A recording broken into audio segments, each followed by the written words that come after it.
The house lights have gone down and the cheers are going up. It's time to welcome our headline act.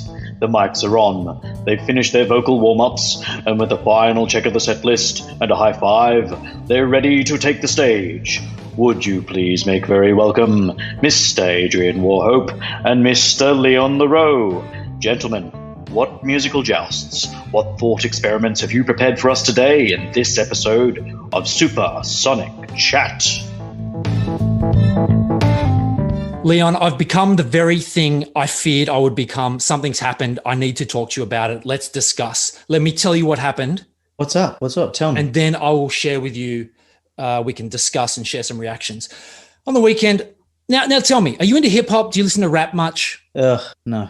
Okay, I dabble a little bit. I thought on the weekend, I'd get up, it was raining, I'd listen to some rap, I'd listen to some hip hop. So what did I do? I went to Spotify and I put on Rap Caviar, which is the premier hip hop playlist on Spotify. It has 13.5 million followers, highly influential. Like, yeah. Everyone knows about this, highly curated. All the greatest hip hop artists of the current age are featured, biggest songs at the moment, right?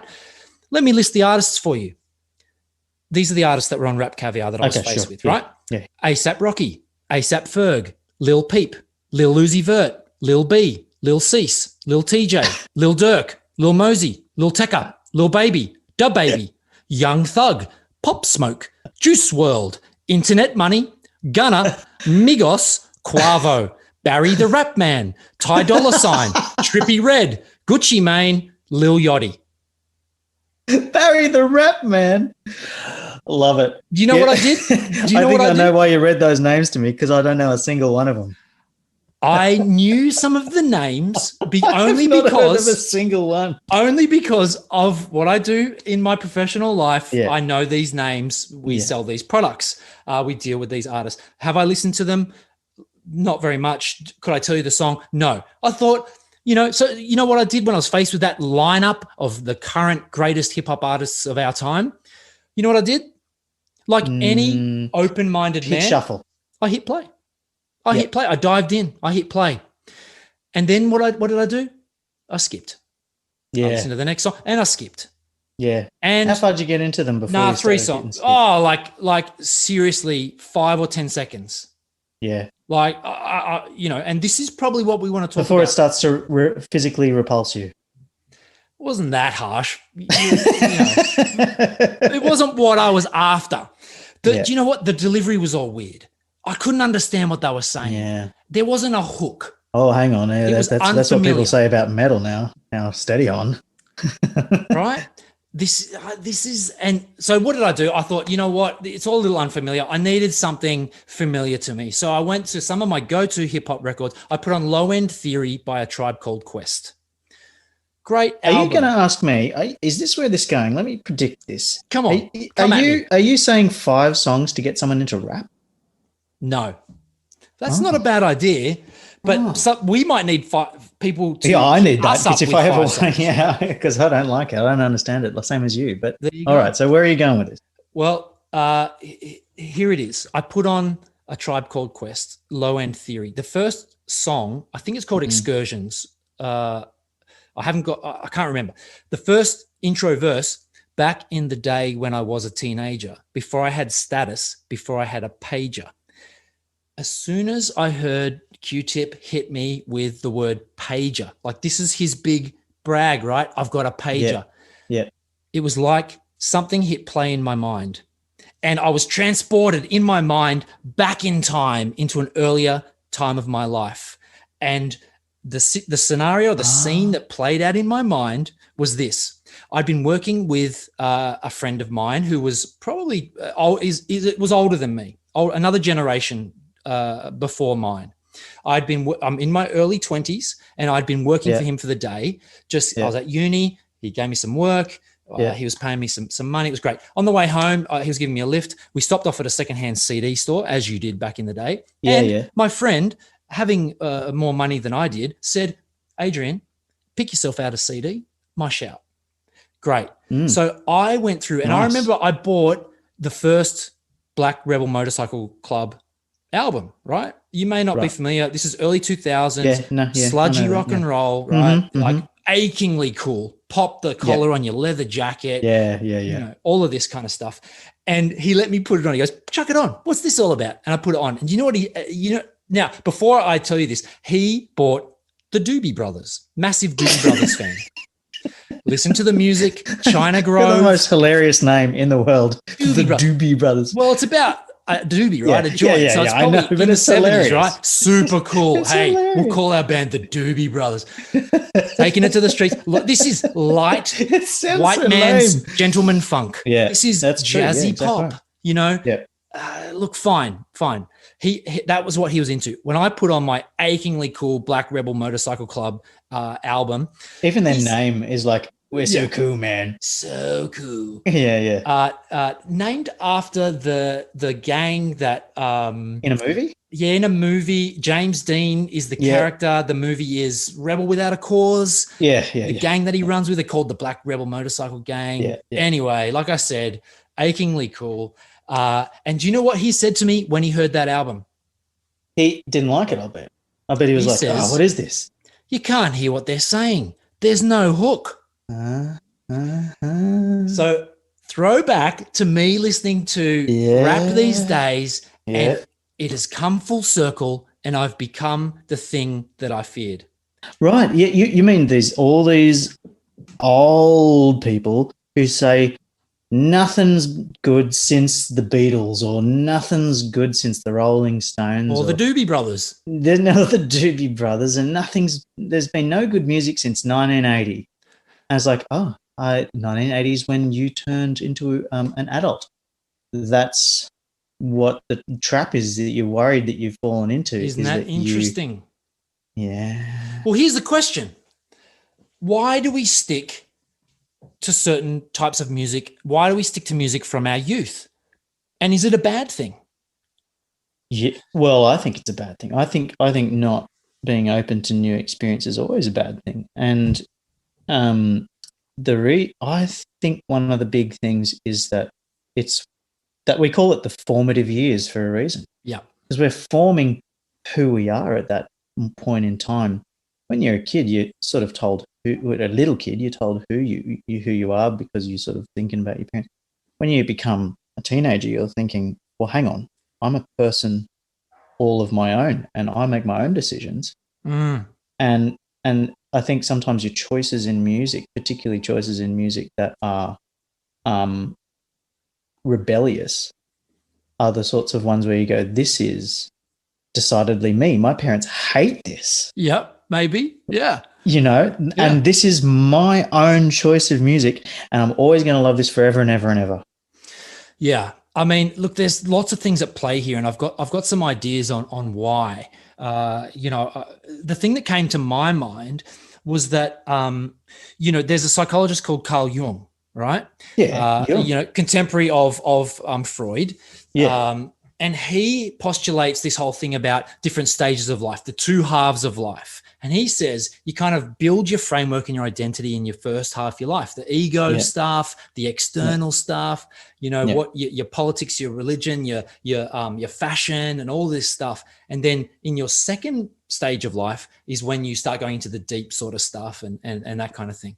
And I think that music plays such an important part in that formative year when you're building the framework of what you stand for and what you're interested in, what fashion you're going to wear. You start forming a personal identity that does start to separate you as your own individual away from your parents and all that. And I think music plays a big part in that. And also the music that you're listening to when you're forming those very important memories. Like a particular smell will remind you of a particular time in your life, or remind you of home or something like that. Particular music, I think, also reminds you of those good feelings that you can associate with becoming your own person. Yeah, absolutely. There's a couple of things that you've touched on there. Memories, right? Memories. Yeah. The memories are anchored. Music helps anchor memories, I think. And also, I think memories. There's another thing here called the reminiscence bump, right?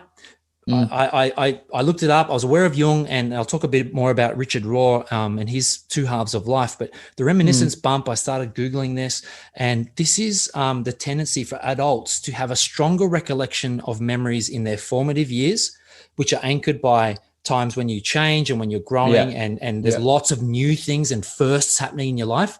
And after your sort of teens and early 20s, things get a bit blurry, and your memories aren't as strong. You have less significant ones. That's a good point. Everything's not as new and fresh, right? Unless you're talking about getting a home loan. Well, which is why the idea of time passing quicker as you get older is a thing. Yeah, true. And music plays that part of trying to anchor you back in time and stop you from aging and feeling like you're young still and connected and all of that potentially. Maybe that's a bit about what's going on and why people have a tendency to flock or return or stay with the music of those formative years.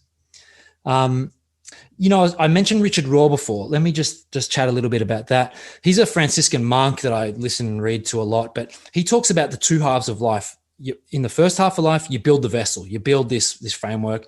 And then in the second half, you spend all your time trying to fill it up with meaningful stuff. But he does say there's a transition between those two halves that is often called, there's a pain point or a emotional crisis or an actual proper crisis that happens that helps you transition. And if you don't make that transition, you kind of remain stuck in that ego-driven stuff. And I think this is a key point I wanted to talk about was the difference between stuck and comfort or being comfortable in that music. So I see. You know what I mean? You're saying that's why you're asking, is it a bad thing? Yeah. Because it's wondering whether you're stuck. But comfort, I think sometimes it's a good thing to get out of your comfort zone. True. I'm wondering, is it the same thing? Well, here's the thing, right? Comfortable versus stuck. Stuck is kind of when you're stuck in that first half of life. And that's when you meet people and they go, oh, yeah, I listen to the new music. I listen to the new U2 and the new Bon Jovi and the new Metallica. Yeah. Well, that's what I was just thinking about is,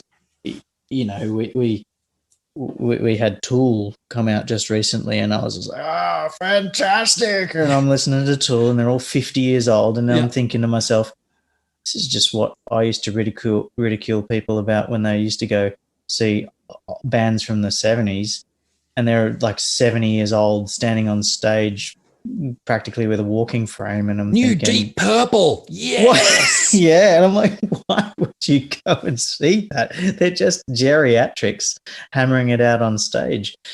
But mind you, I just recently saw Mr. Bungle's new stuff. Oh, wow. And those guys are, in their 50s and oh my God, the energy and it's incredible. Powerful. Incredible stuff. Yeah. Amazing.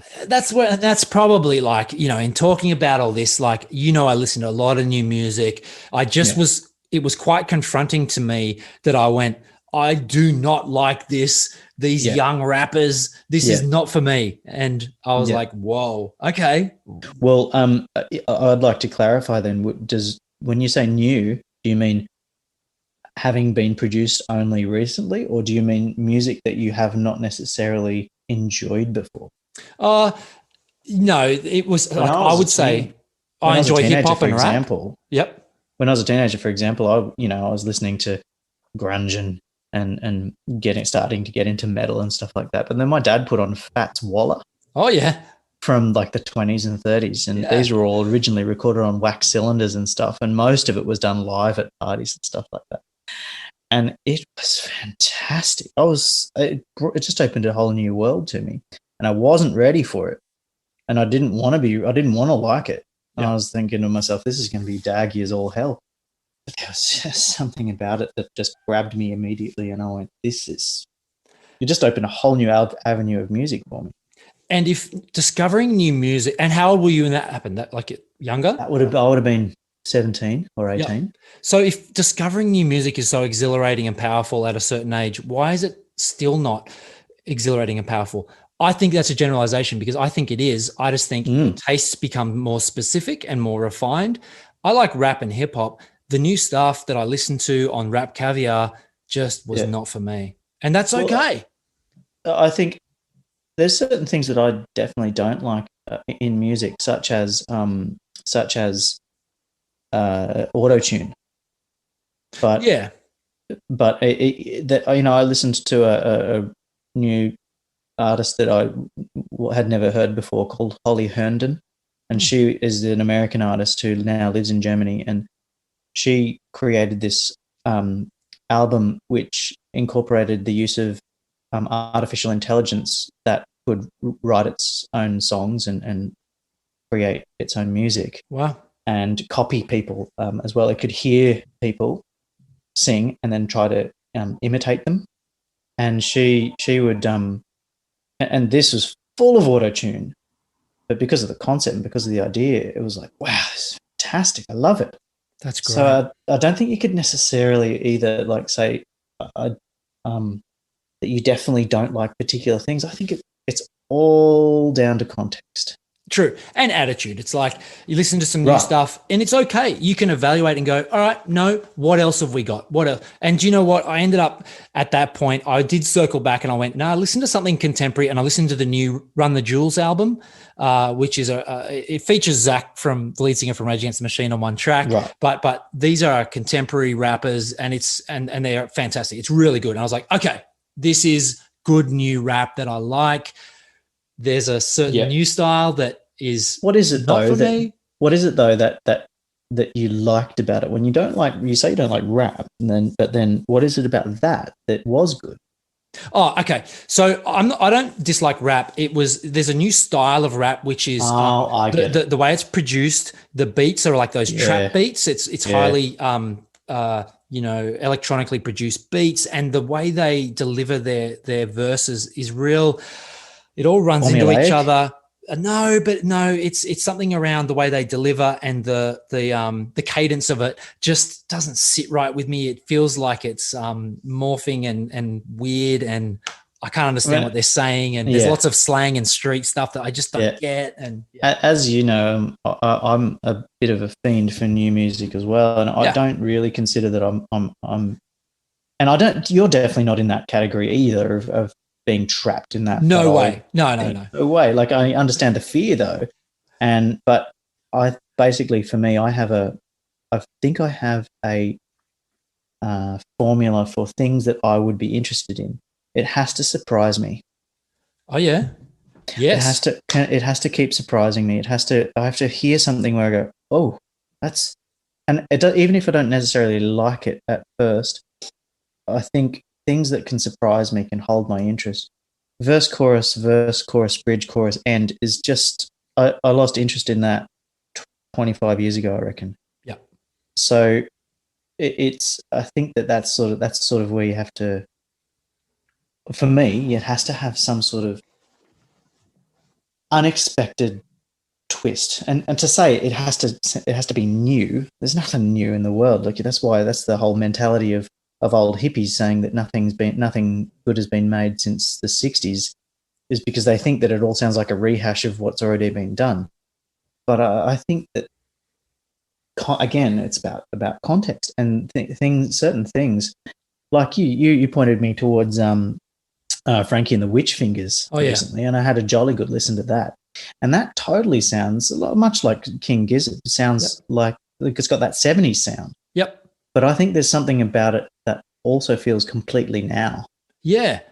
Fresh, surprising, grabs you a little bit. I think it sounds like something that belongs here and now. It doesn't, I think there's like a sound that is similar, but I think it's something that feels like it's relatable to this particular period of time. Perhaps lyrically, perhaps just with the way it's structured, but it does feel fresh, even though there's certain elements of nostalgia in it. Yeah. Yes. And nostalgia does play a big part in why it's comfortable to go back to music from your formative years. in your youth, not only are you forming your self-identity, you're really forming your generational identity, right? So as a kid of the 90s, it was alternative rock. We were into grunge. We maybe dressed and looked a certain way. Certain piercings were cool. And as a generation, bands kind of anchored that, like the grunge movement, Australian independent indie rock, UMI, Spiderbait, etc. Yeah. It becomes your generation. Like I'm a 90s kid, and that is cool. Like that's great to visit. Yeah. And like I said, it's the difference between visiting and being stuck. And I think if you're that guy that's stuck that goes, oh, I love Metallica, I just listen to Metallica, I love Bon Jovi, I just listen to Bon Jovi, or U2. But a lot of the guys that kind of, I've been friends with and whatnot, you see that were massive. This is a good example, right? Guys that were massive into punk. Huge punk was big in the 90s, big punk scene. Guys that played in punk bands, followed punk bands, punk. That's what they're into. A lot of those guys, if they've become stuck, they still dress and look like they're 17. But a lot of those guys, if they have become comfortable and grown as people, I saw a big shift as a lot of those guys got into country music, Americana, and singer-songwriter stuff. And that's cool. Back to actual real punk from the 70s. Yeah, true. Yep. And that's I think a way to stay fresh. Like when I was listening to a whole lot of Sonic Youth and stuff like that, I'd then go back and listen to really early Sonic Youth, and then much later, I'd get into things like early Swans, which is like it's like heavy sounding. It's like slow motion heavy metal. Yep. And then I got into a whole lot of other stuff like noise that was getting produced around at that time. Sort of, there's a German band called Einstürzende Neubauten, which is like this really noisy band that there's really like industrial music where they made their own instruments and used jackhammers as part of their songs. I was going to say that sounds like it came from a factory floor. It's called Destroyed New Buildings is the translation of very cool of their name. They're still making music now, but much less anarchic than they used to be. Right. Well, and I guess as we kind of, get through this conversation and summarize there, like you're talking about something's got to surprise and delight you. That's true. And I think the other thing that you mentioned there was you go down the rabbit trail. You go down. That's exactly what I was going to say is going down a rabbit hole, even if it's going down in the past. Yep. Listening to something that is sonically fresh to you, even if it's old. Absolutely. And you go down from one band to the other. What influenced them? Black Rebel Motorcycle Club, Jesus and Mary Chain. You start going back from the early 2000s to the 80s, and obviously everyone was influenced by Led Zeppelin. So you ultimately end up either one of the three, holy triumvirate of rock, Zeppelin, Stones, or the Beatles. Take your pick. But you stand on the shoulders and you can work your way down the rabbit trail. That's a great way, that I found to stay fresh. Fresh is a good word to describe too. Like keep your listening habits fresh. The other thing was that you mentioned there was going back to. I wrote down like listen to the classics. Go back and listen to the classics. There are all those. So this week I was doing some stuff with The Jam, and Paul Weller, and he then made a band called the Style Council in the 80s. And I know those guys. Yeah. So I wasn't super familiar. I knew I like Paul Weller, and I'm super always intrigued to see what he's doing. Still releasing music now, but listening to I thought it's time. Let's chuck on some Style Council. Didn't love it, but you got to. What's good about it is you then are familiar with it. You know what it sounds like. Yep. And I think that part of you bump into people who say they don't like any new music, blah, blah, blah. Yeah. I think their whole mindset in their life, I find, this is just a hunch from talking to them, is like that. And I think that if you are generally a curious person, if you like to read, if you like to learn new things, no matter what it is, if you just generally like to experience new things, new foods, new flavors, go to new places and visit places that are out of your own comfort zone, and that you then that's going to follow on with your music as well. Great to be stretched, great to step out of your routine and try new stuff. And this is, I guess, the lesson that I'm learning here. Totally cool to retreat to your comfort zone. Totally cool to get that warm blanket of 90s hip hop that you know and love, but don't be stuck there. Like, be open to Rap Caviar, and it's okay if you don't like it. Move on to Run the Jewels. I've listened to Primus thousands and thousands and thousands of times. Every so often I put it on and I go, oh yeah, that's the stuff. Yeah. That's the good oil. Get it into me. Rub it into the skin. Yeah. No, it's just lovely to sit back and hear those things, and you just go, man, this is a great album. Oh yeah. Bad but these days I tend to skip over certain things, because you sort of want that feeling, and some of them are like, yeah, it's okay now. But back when I was into them, I was like, man, every single song is absolutely amazing. Yeah. There are new and wonderful bands out there, and every few years I get obsessed about certain bands. There's probably been 3 or 4 or 5 in my life that I get a bit crazy about, little bit crazy about. Yeah. And so I keep looking for those bands, and they're out there. They're out there. They sure are. Yeah. There's a whole lot out there that are getting produced right now that are just incredible. Yeah. For me, okay, what's one that you're, other than King Gizzard and I was going to say, I'm still on the King Gizzard and the Lizard Wizard train. Look, there's a couple of guys that I get a little crazy about. I got crazy about early Kings of Leon, and I got crazy about the Strokes. Yeah, they were great, weren't they? Yeah. Remember, I grew a mustache because I loved them.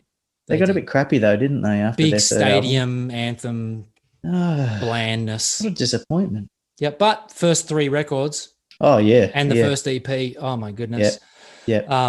I got, at the moment, all right, we won't go back into the past. At the moment, there's a Canadian singer-songwriter called Bahamas. It's a single guy called Afi Yervin, and he's played for City and Colour, which is Dallas Green's solo project, and he's big in the Canadian kind of music scene. He's put out 4 or 5 records, and I get a little bit mental about all of them. There's just something there. It's a little bit dad rock, I got to tell you. It's my agent stage maybe, but there's something magic. I just get a little obsessed about it. How about you? Well, Tropical Fuckstorm at the moment is one that they're Australian. They've got this great sound. There's something completely, they just feel spontaneous. There's sort of like that loud, sort of grunge, dirty feel to them, but then there's also this sort of this so great that they offset all the male vocalist Gareth with the female vocalists to back up. It's just such a lovely little perfect sound that I think they've got. Yeah, and just also the variety of songs that they have as well. They always sound a little dangerous to me. I like it. Yeah. You put it on, it's a little unpredictable, a little dangerous, keeps you on the edge. Yeah. And there's just so much, even in the slow songs, there's just this pent up energy in all of them. Yeah, powerful. And something I've been into as well, called Shoo Shoo. It's XIU. Oh yeah. Electronic sort of 2-piece band, and it's, I guess, actually, when you say something sort of dangerous sounding about it, it's exactly the same. There's this sort of almost dynamite waiting to go off sort of sound, but then also such a restraint at points as well. So some really slow cello-ish sort of things, with a bit of craziness in there too, and then also some really full-on songs in there as well. I'm not surprised it wouldn't be a Leon recommendation if there wasn't a little bit of danger and a little bit of crazy. Yeah, sometimes a lot. I love it. Well, again, I feel like we kicked that soccer ball right around the whole park. Yep. And it's always a good thing, I think, to try and stay fresh and stay current, and not necessarily current, but just stay interesting with where you're going. Yeah. And I did some reflecting once that I was transported back in time to that moment. And I was laughing at the guy that was older than me thinking, oh, new music's crap. It doesn't sound any good. You can't hear what they're saying. And here I was saying the same thing about Rap Caviar. But maybe we've got to do I'm okay with that. Maybe we've got to do a challenge in the future to find 5 rap songs, current rap songs perhaps, that we could like. It's a genre that neither of us are massive into, but there is something very intriguing, very cool, and very interesting about the whole scene. I agree. Well, thanks, Leon. Thank you. Another good episode. If you've enjoyed this, please chuck us a recommendation or a review on any of the socials. Hit us up with some comments. Throw us an email at supersonicchat@gmail.com. How do you stay fresh? Let us know. How do you stay fresh? What are you into? Or are you stuck? Is there something new that you really love? I'd love to know. Always up for a recommendation. But until next week, I've been Adrian. This has been Leon. We've been Supersonic Chat. Thanks, guys.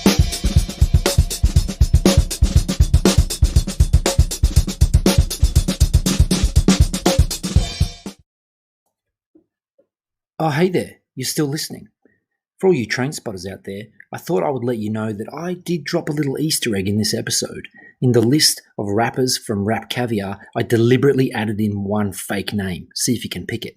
And to let us know that you're listening this far, go to our Facebook page, Supersonic Chat, and just write, I'm a train spotter.